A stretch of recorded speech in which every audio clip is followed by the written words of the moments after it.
Réponse à une question que les gens me posent régulièrement. Comment ça se fait-il que ça fait plus de 2 ans que tu crées du contenu et tu n'es jamais à court d'idées?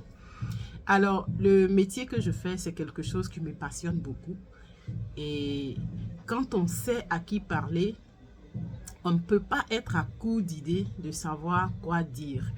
Et le petit message, la petite astuce que je peux partager aujourd'hui, c'est de définir un canevas de messages qu'on veut aborder.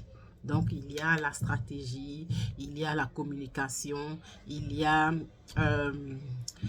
la prospection. Donc, si vous décidez de vous focaliser beaucoup plus sur la communication, c'est clair qu'il y a beaucoup de choses à aborder dans la communication. Et toute idée de contenu est comme un arbre.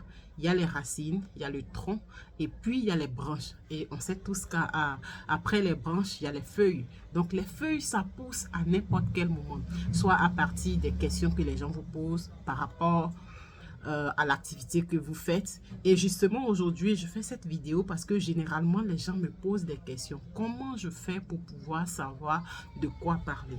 Donc, voici un peu comment il faut faire. Choisis une racine et puis un tronc et des différentes branches à côté. Je prends l'exemple. Je veux faire des vidéos. Je veux faire minimum une vidéo par semaine au cours de cette année 2025.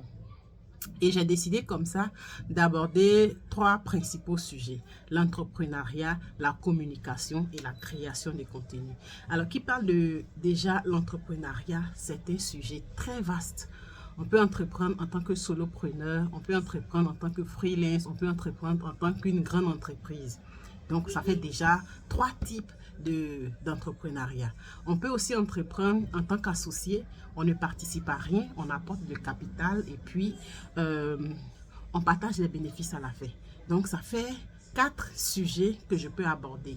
Et dans ces sujets-là, il y a plusieurs façons de le faire. Il y a le comment, il y a les étapes et puis il y a les stratégies. Si par exemple, je veux créer du contenu que je n'ai jamais créé du contenu.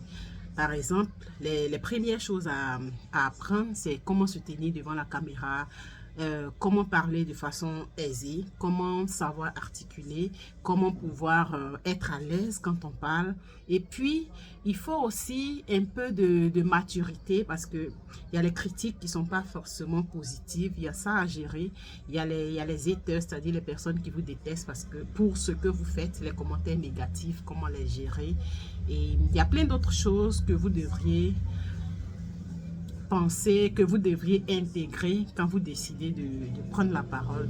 Donc la création de contenu, ce n'est rien de compliqué, mais on a juste besoin d'être focus, de savoir ce qu'on veut et d'avoir des objectifs clairs à la fin de toute vidéo qu'on fait.